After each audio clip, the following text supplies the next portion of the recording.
Every generation faces some kind of unique Oh, God. Our generation is failing. Why Jordan Peterson is a one remedy. Gross. challenge. And I believe our greatest challenge is our own success. With our wealth and automation, we've gotten rid of risk and responsibility. On one side of the culture war, you have parents who are bulldozing all obstacles away from their children. So these young people grow up without actually facing any challenges. No, what are you talking about? Just because kids today face a different set of challenges than I or my parents had doesn't mean they face no challenges. What are you talking about? When they become adults, they're too fragile to actually live in the real world, and thus they demand government intervention. They want safe spaces where they can be safe from bad opinions. They think criticism is harassment. They demand... I'd imagine this is the first guy to melt from the heat of a differing opinion from his own. And censorship, because they're used to someone being in control all the time. On the other side, you see a loss of responsibility. We have machines taking over, we have an abundance of food, and now we have young people who don't know what they're doing with their lives. Projection much? Some of the most driven people I've ever known in my life are people my age or younger. What are you talking about? They feel bored, disaffected, or depressed. Many just sit around playing video games all day. And this is why I see someone like Jordan Peterson becoming so prominent. He speaks to young people when he says, you need some responsibility in your life. You need a mission and some... Jordan Peterson, which we've done an entire book review of Jordan Peterson's 12 Rules for Life over on Hannah and Jake. You can find it under a playlist. Warning, I'm pretty sure I have a beard for most of that review. That was before I came out as trans. Jordan Peterson gives vague, generic self-help advice wrapped in bullshit. Absolute right-wing nonsense bullshit. Victim-blaming, anti-weed, which is hypocritical considering his addiction to benzos, which has been revealed recently. Anti-women, like, just the worst. He's awful. Do not listen to Jordan Peterson. Something to do. Naturally, people on the left who are very fragile get offended and outraged by this because they've never actually dealt with a real challenge. I've owned my own business with Jake for 10 years. I faced plenty of challenge, bucko. And guess what? Jordan Peterson is still a fucking idiot. Today, I want to talk about what I see are some of the root causes in the culture war, not all-encompassing. But I want to talk about my upbringing, why I think I've fallen on one side of the argument, why someone like Jordan Peterson has become so prominent, and a story in the New York Times talking about, I kid you not, young people so fragile that in one instance, a woman had to leave college because there was sauce on cafeteria food. I'm not joking. Let me find one instance of a thing that's ridiculous and then extrapolate that out to an entire generation of people! Much logic. Very reason. There was sauce on the food, and her parents had to protect her from sauce. He calls himself a leftist? Oh my god. This is not an exaggeration. But before we get started, make sure you subscribe to our new YouTube channel, youtube.com/subversevideos. The goal for this channel is to produce straight-laced news, expert interviews, and on-the-ground reporting so that we can remove the spin and the bias to the best of our abilities. If you like this channel and my videos, just share them on social media to help spread the message. The first story I have is actually from a couple years ago, December of 2017. From Reason.com, the fragile generation, bad policy and paranoid parenting are making kids too safe to succeed. Literally every generation in the history of the world has had this accusation laid at their feet.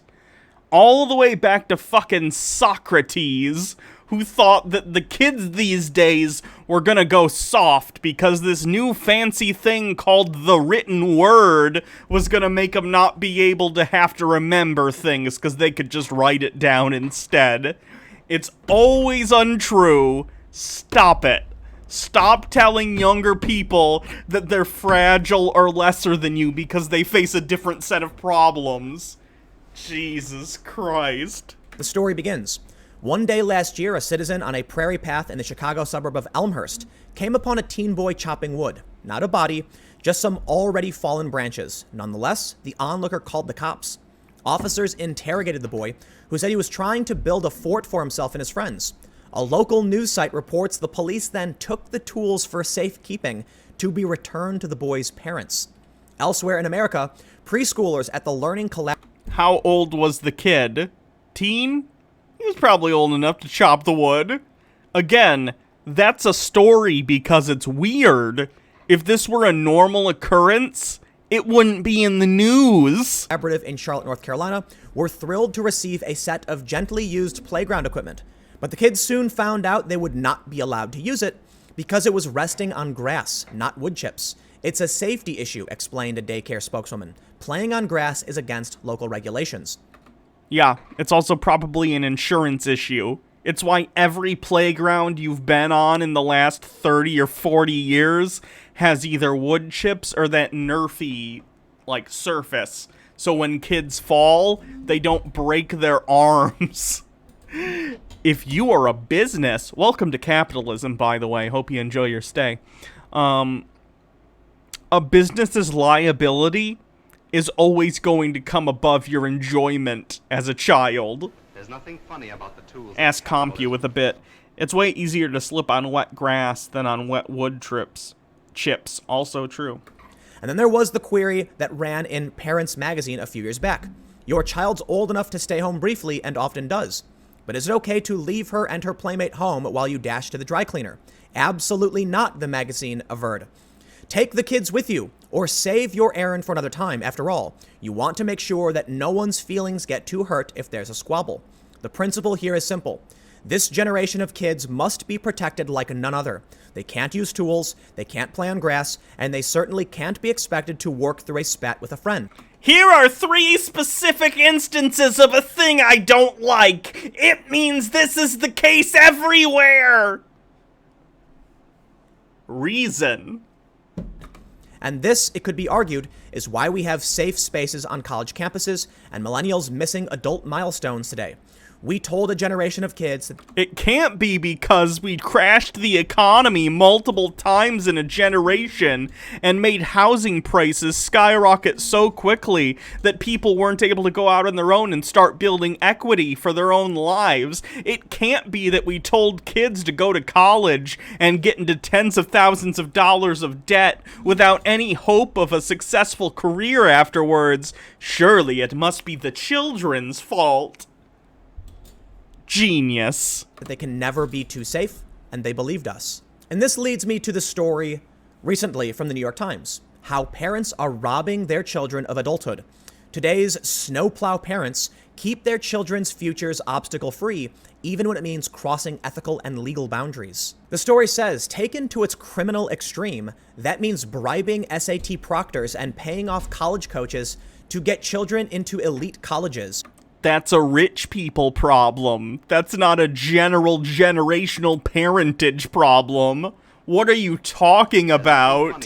And then Ask CompU, don't you know if they fall for the scam, it's the victim's fault? Clearly.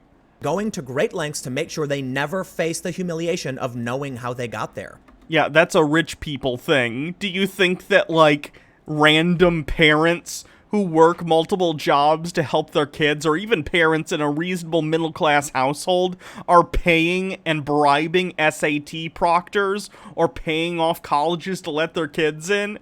If every parent did it, then basically no parent did it. If every parent paid off college people to get their kids in, then all of the kids would be on the same playing field. Do you understand how this doesn't work, moron? Those are among the allegations in the recent college bribery scandal, in which 50 people were charged in a wide-ranging... Oh no, 50 rich people, including someone who was a star of one of the most successful sitcoms of the 90s, Full House, were able to bribe people to get their kids into college? Clearly, this is an epidemic. 50 whole people were involved. We're only, what? That's 50 people in a nation of 350 million? An epidemic! fraud to secure student admissions to colleges. And now to where this actually gets scary. In her practice, Dr. Levine said she regularly sees college freshmen who have had to come home from Emory or Brown because they don't have the minimal kinds of adult skills that one needs to be in college.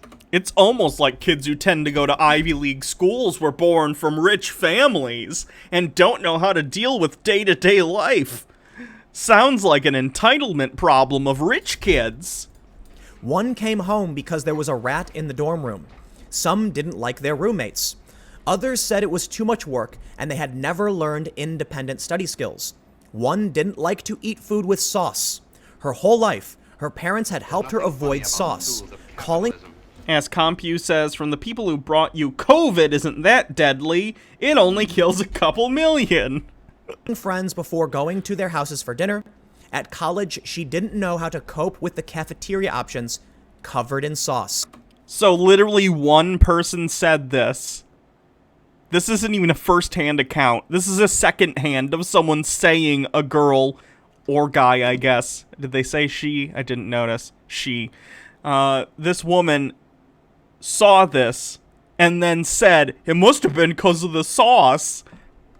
It was probably something else, you moron. Why would you assume this second-hand account was accurate? I would be... Occam's razor here tells me.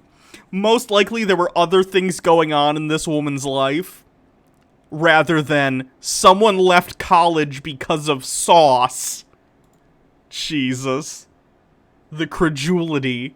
Maddening. Here are parents who have spent 18 years grooming their kids with what they perceive as advantages, but they're not, Dr. Levine said. The reason I was really interested in talking about this issue is because, for one, yes, I focus... Happy belated birthday, Bidai Kaiju. Much of the time on the regressive left and these young people who are extremely fragile and demand authoritarian measures to protect them from things they perceive as threatening. Speaking of authoritarian measures, does this guy support Trump? Hold on. I gotta double check. Trump just smacked China clear across the face, so he seems to be pretty pro-Trump. Oh no, kids are in favor of authoritarian measures? The horror, Trump supporter. Such as words on the internet. But many of these people are struggling. Many of them have massive debt. Many of them are calling for... DM Trey has some video. Hold on. Rachel Bade, a reporter with the... Democrats move too far left. Oh my god, this guy's a fucking conservative sack of shit. Government intervention into their lives because they're not successful. And then I look to myself and I look at how I was brought up and what I experienced, and I am successful. And I think a part of this is why many conservatives believe in personal responsibility. What? No, that is not a conservative principle. They claim it is, but it isn't. On one side, you have wealthy elite parents in big cities clearing out all obstacles and developing their children in... Who do you think wealthy people tend to vote for, Tim? Do you think it's Democrats or do you think it's Republicans who are going to claim they're going to lower their taxes? What do you think? To overly sensitive and scared human beings. On the other side, you have people who are carved out of wood. People who work from a young age, work the family business, and have to defend themselves. I've worked at my father's Fortune 500 company for the past 10 years. I've had to, you know, walk around the office and pretend to do things almost every day. It's exhausting. That's how I learned my impeccable work ethic. This is my secretary, Muffy. And build their own lives. They then end up being on one side of the political debate. But we do have another side of this coin, and that's the loss of responsibility. Good point. Let's take a look. Welfare use by state. It sure does look like the red states use the most welfare. What a shock! Boy, why don't all these Republicans just pull themselves up by their bootstraps? Oh boy, look over here in liberal land California with far less usage than over here in Texas or Alabama or Mississippi. Tennessee, Kentucky. Boy, it sure does make you sound like a hypocrite. What a shame. which I mentioned early on. People who just don't have anything they have to do. Without that responsibility, then they're bored, depressed, and as we know, the opioid crisis is actually tied to unemployment. If people don't feel like they have something to do, they get sad, they get bored, and sometimes they get angry. Now, to get personal, when I was growing up, I dropped out of high school, never finished. I worked the family business at a young age. At a few points, as I was a late teenager, I was homeless while working at Chicago's O'Hare Airport. And I've actually experienced the real world, and I've tried to meet people of all stripes and... Didn't I know statistics Trump didn't deface with a marker aren't valid? Funny. all backgrounds to try and better understand what the world is really about. I look to how I grew up, and I look at the struggles I faced and how it prepared me and strengthened me to push forward and become successful. And I think many young people are missing this, and they're becoming angry because they're not. That survivorship bias, friendo. I'm glad, Tim, even though I clearly disagree with you, this is the first video I've ever seen from Tim Pool. Seriously. You guys talked about him like I should know who the fuck this is. I don't know who this guy is. This is the first time I've ever seen a single video by this guy. Tim, I'm glad you were able to survive despite the fact that we clearly disagree, fundamentally. But that isn't the case with everyone. You get that right? It wasn't just your determination. It also included a decent bit of luck. Like, I'm glad you were able to get back on your feet and make money with this weird right-wing grift. But most people can't do that. That's why social safety nets are so important. Not successful. Now look. And it certainly wasn't because your parents, like, didn't give you a safe space or whatever. A lot of these young people who went to college, they played by the rules. Their parents told them exactly what they should and shouldn't do, and they said okay, and they did it. And it didn't work out for them. Now they don't know how to live, and I kid you not, the New York Times highlights a story of a young woman who didn't know how to eat food without sauce on it. That's Again, you're going by a second-hand account that was editorialized by the New York Times. Like, I think this is what people on your side like to call fake news. Maybe stop being so credulous when it agrees with you. That'd be great. Furia Furna says safety nets are only important if you're a dirty poor. True. crazy to me. I've eaten some pretty weird stuff as I've traveled the world, and I've been pretty concerned with parasites. I think many people are just too trapped in this bubble. Travel the world? It sounds like you were pretty fortunate that you were able to travel the world. Seems odd to me that you were homeless when you apparently at one point, A, your family owns a business that you could work at, and 2, at some point had the money to travel the world. But again, on the other side, we have the loss of responsibility. And there's a reason why I bring up Jordan Peterson.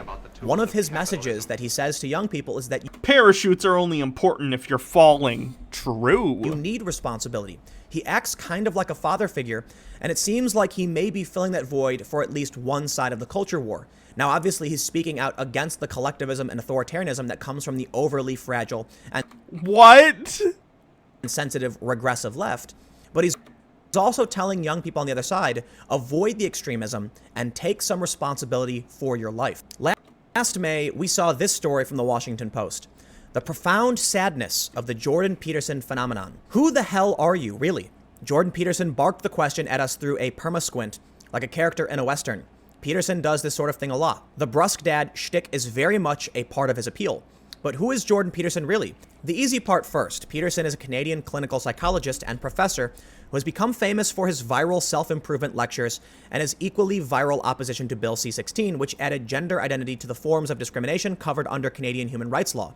Being anti-political correctness, identity to the forms of discrimination covered under Canadian human rights law. Being anti-political correctness is part of Peterson's message, but it is not nearly its entirety. The professor is far more concerned with sharing his philosophy of life, and millions of young men, especially, are buying his books, watching his YouTube videos, and flocking to theaters such as the Warner to hear him share it. Peterson himself will tell you that serving as a father figure is his heaviest burden. Much of his work is dedicated to pushing a generation of confused youths to build character, put their lives in order, and also pushing them towards alt-right horseshit. Good job, Peterson. You're doing a great job. become adults. I want to talk to you about how people exist in the world. Doesn't he have brain damage now? Maybe. I recently watched a video where he is up and speaking, though, but he's speaking obviously much slower, so I don't know. He told those in attendance last week, and that's what his tour is all about. It is also what makes it profoundly depressing. Peterson's bestseller is a wordy self-help epistle for young men. It's mostly men who follow him, in need of direction. Inside a cover invoking an old-school, gold-embossed Bible are lessons such as stand up straight with your shoulders back, pursue what is meaningful, not what is expedient, and tell the truth or at least don't lie. These rules are... Which is hilarious, because again, if you look at Hannah and Jake on YouTube, the channel that I do with Jake, we do a whole series on Jordan Peterson's book. The titles of some of these chapters are barely covered in the chapter, and even when he says stuff like, tell the truth, at least don't lie, there are parts in the book where he lies and tells stories of him lying.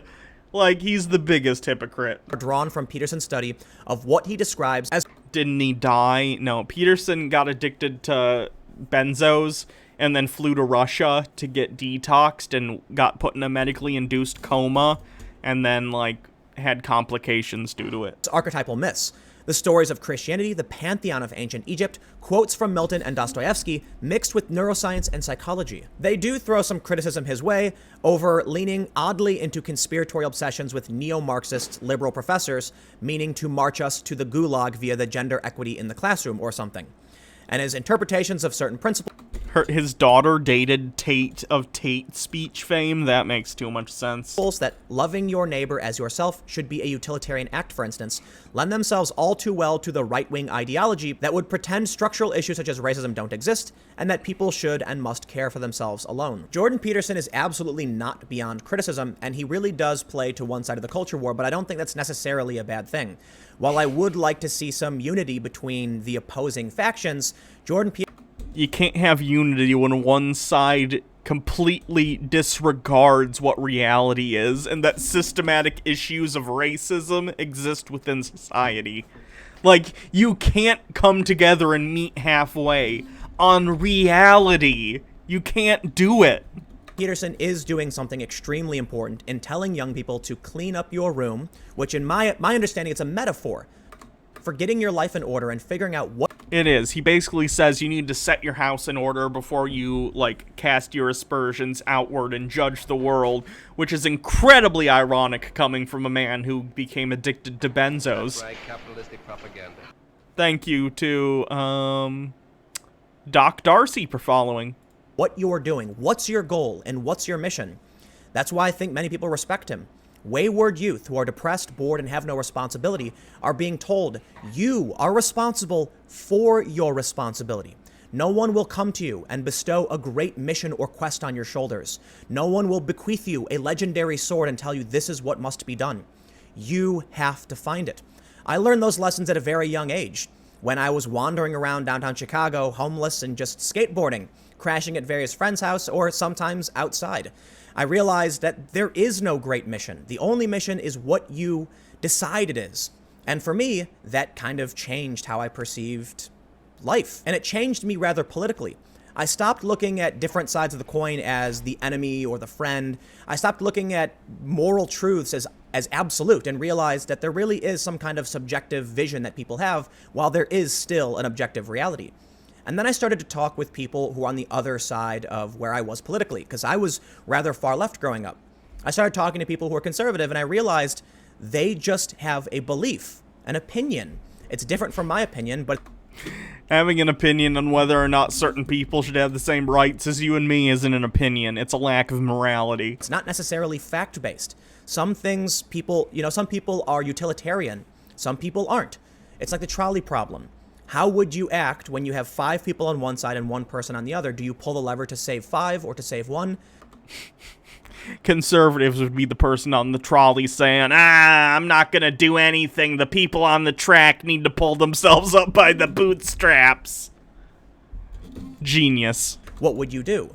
There's no right or wrong answer. We don't know necessarily what we should do. But obviously, because of this experience I had in my life, I do fall in fact, let me crash this trolley into 50 more people so I can feel better about myself. To own the libs. Very reasonable. On one side of the issue. While I am socially liberal and believe in a lot of progressive policies, I view the rise Doubt. This is my first video of Tim Pool, and somehow I fucking doubt that shit. of the regressive left as something rather terrifying. Multi-track drifting. Young people who are scared of the world and want a Is this due to transphobe? Again, this is the first time I've seen him talk. nanny state or some kind of system to protect them. I certainly think there are bad actors on the other side of that coin. Young, bored men who do things out of spite or malice or just boredom. They act with reckless disregard because they just have nothing else to do. And that's why Jordan Peterson is excellent, in my opinion. He's a solution to that side of the problem. No. He gives generic self-help advice that you could get better from people who are much more caring than himself, and doesn't go on and on about this neo-Jungian bullshit about archetypes, while also trying to cast aspersions on trans individuals and the so-called neo-Marxists. Jordan Peterson is shit. Do not read Jordan Peterson. He's real bad. He wastes your time and his. But what do we do for the people that are overly fragile? What he has that's good isn't original, and what he has that's original is not good. He's bad. While the bored young men on one side can look up to Jordan Peterson and get pulled away from radicalization and find some responsibility in their lives, do something meaningful, what about the regressive left? Who speaks to them and tells them that other people feel differently than you and that doesn't make them bad people? It does make them bad if the thing we disagree on is whether or not people who are different than you deserve the same rights. That's not a difference of opinion. That's you lacking morality.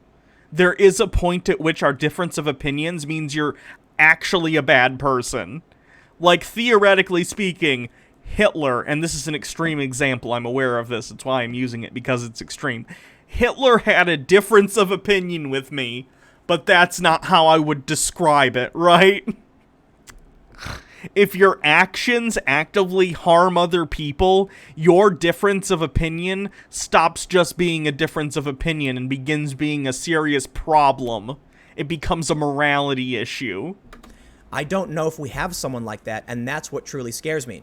Admittedly, I don't think that I'm always perfect. I think I actually do a lot of things wrong. I try my best not to, but of course I have opinions. I'm a person. I'm not perfect. And I feel like sometimes I make content that's probably just going to make things worse. I really do. I try not to. I try to talk about how I feel, and as any human being, I sometimes feel certain ways and make videos about them, like this one. Maybe in a month or 2 months, I'll look at this and say, why did I make that video? But typically when I look back at my content, I say, this is how I felt and what I saw, and I just try to be honest. Ultimately, the point I'm trying to make is, the greatest challenge we face, at least right now, this is how I feel, is that we've become so successful, we don't have responsibility. Do we need to farm? Do we need to wake up at 6 a.m. every day to make sure we survive? We really don't. We're rather... Which is good. It doesn't make us lesser people for not having to struggle to survive every day. And in fact, we do still have to struggle to survive every day, just in different ways, right? Going to work, getting up, doing your job. It's not toiling on a farm, but it is work, and it is responsibility. It's just a different sort. And that's how society goes. Our responsibilities from day to day, in terms of one generation to the next, whether it be 5,000 years ago or today, they're different, but we still have to get up and work to survive. It's fine.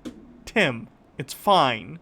Stop assuming that because we aren't literally having to break our backs to grow the food to eat, so we subsistence farm to live, just because we don't do that doesn't mean we don't have to work to survive. We live under capitalism, Tim. That's how it works. Rather comfortable. So we have young people laying in all day, sleeping in all day, playing video games, going to the coffee shop, reading books, and just not really doing anything that's going to change the world because... Who is rich enough that they can just go to a coffee shop every single day and never work? Tim, what? Because we're wealthy and successful. And then because of that, we've seen the emergence of bulldozer parents who won't let children actually struggle. And struggle is extremely important to build character and become strong and independent, and it's important to succeed. If we don't find someone who can speak to the regressive left the way Jordan Peterson has spoken... The regressive left. I don't like the left, so that makes them regressive even though they advocate for progressive policies. They won't let me say the N-word anymore, though, so they're regressive. ...to those on the other side of the culture war, I think it'll just spiral out of control. Maybe they'll go crazy enough, like how they attacked Chelsea Clinton, and that'll result in someone just saying, you know what, those people are nuts, and then people will just disregard them. But I think because of this trend in bulldozer parenting, it's not going to stop. Parents are going to keep doing this. Young people are going to continue to be scared of sauce. Again, not an exaggeration. It literally is. You're using something that was sensationalized from an article quoting a secondhand account, which almost certainly was more complicated than that, and saying it as if it is a fact. Stop. There are these extreme and weird scenarios where they're just terrified of the real world. What's going to happen when these young people get into office? What's going to happen when they start running companies? Will they be able to run companies, or will they become the future? Freezer burn with 10 bits. Tim is a millionaire. He has no references for those things at this point in his life. No kidding. Homeless who demand money from the government because they don't know how to survive. I don't know entirely. I don't know exactly what's going to happen, but I felt like we do have a challenge. Our challenge is our own success. And while Jordan Peterson is absolutely far from perfect and is absolutely deserving of criticism, he does provide a very important... Yeah, he's a shitbag. He's a shitbag who victim blames and doesn't like trans people. ...remedy for one of the ails we see on one side. Telling people to get your life in order and be responsible and to inspire young people to stand up and do something is extremely important. I think ultimately what I'm saying is that we need someone like that to de-radicalize the regressive left, to stand up and say, respect your neighbor, love your neighbor. No, not if you're someone who believes that certain people don't deserve the same rights as you or me, or advocate for policies that actively hurt people on a continual basis. If you're a selfish prick, you're a selfish prick, and I'm not going to treat you fairly just because we just have a difference of opinion. No. A difference of opinion is me saying, I like chocolate chip cookies, and you saying, I like peanut butter cookies, so we make peanut butter chocolate chip cookies. It's not me saying, hey, by the way, black people are telling us that the cops are treating them ridiculously and killing and harming them on a regular basis, and you going, whatever, Blue Lives Matter, lib. That's not a difference of opinion. No, it's not. A difference of opinion is not, hey, we should wear masks, there's a global pandemic, let's all wear masks and stay inside for a couple months, and you going, I'm gonna own the libs, look at me, I'm in public, you can't wear me, make me wear a mask, let me cough on you, take that, libs. That's not a difference of opinion. Fuck off with this shit. Stop equivocating. And realize that we're all trying to make the world a little bit better. But we don't have that. So hence you'll see me on one side of this debate typically, but it's also probably because I've dealt with real strife in the real world. I've experienced hardship, I've been homeless, I've had to struggle to survive, and because of that, I'm just not that worried about... I would need to know more about the specifics of your homelessness. It sounds like it was kind of a homelessness by choice, considering you mentioned your parents several times in this video, and how they had a business that you worked at. If you're homeless and your parents have a business you could go home to at any time and work at, then you weren't homeless. No offense. Offensive words, and I think people deserve their freedom. And I think we have to look at how our actions resonate and carry on. Too many people will not think about what happens after they do something. Hey, let's ban someone. Not realizing that when you ban them, you actually help radicalize them. But let me know what you think in the comments below, and we'll keep the conversation going. This was a bit of a rant. This guy seems like a shitbag. I'll add him to my regular Chud watch list.